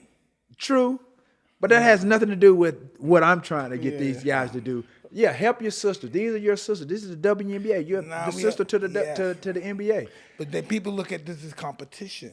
No, they shouldn't be. They shouldn't be, though. They shouldn't. be. But I've always said that. I haven't said it publicly Just like till in now. fighting, but, the women I've should talked get to my money. friends about it. I've always said like the NBA should somehow find a way to help fund the WNBA till it gets to the point then they can just do it on their The own. whole objective is for entertainers, myself, you, to be our own boss. Why are we gonna be slaves for? So why can't we be slaves for ourselves? You know, I don't know. I mean, that's what this is all So about. is the NFL being softer, independent. T.O.? for Imagine Is the NFL, I gotta get this question. Is the NFL softer? Uh, Honestly, be brutally honest. Is it No, softer? absolutely. I don't think it's fair either. If you can't graze the leg of or go at the leg of a quarterback, then what makes you think it's not? What makes you think it's appropriate for a defensive back to go shoot at a guy's knee? Thank you. I'm glad someone's saying he's an offensive player. I just don't understand how you expect someone to disengage from a block, another 320-pound man, maybe getting double teamed, get through, and then somehow not try to hit him. Not try to hit him low. It's not because you're off, but even in the motion of what y'all do, trying to get at the quarterback, just say you're making a swim move and you just so happen grazed the helmet of him. That's a foul. Well, and a fine. That's you can't just freeze frame and then move your league to avoid the quarterback. Yeah. Like, well, listen, again, football has a bad name with the concussion game. Everybody else's health, every position's health is just as valuable as a quarterback. I understand the dynamic of, you got to have your leader, you got to have your faces of the NFL. Yeah. So you basically trying to tell me my face doesn't matter? My body doesn't matter? It's just political. They don't have any competition with the medical I get it. league. But at the end of the day, like I said, the game is softer because of some of the rules that have been implemented. You guys don't feel like it's just one big plantation that two people own. That's a whole another conversation. Hey, I'm gonna have to come back on the show, man. I'm gonna have to come back on the show. Hey, we just want to thank you, T.O. Oh, man, it was so beautiful. This is awesome, man. We really appreciate you taking your time, man, really, coming out here. Mike, thank you for allowing me to co-host with you today. Hey, listen, brother, you're always welcome. It's really appreciate that. Brilliant show. Yes, sir. This is Hotboxin. Hotboxin. Tyson, T.O., and Sebastian Joseph-Day, nose tackle for the LA Rams. You know the vibes. We out of here. Love.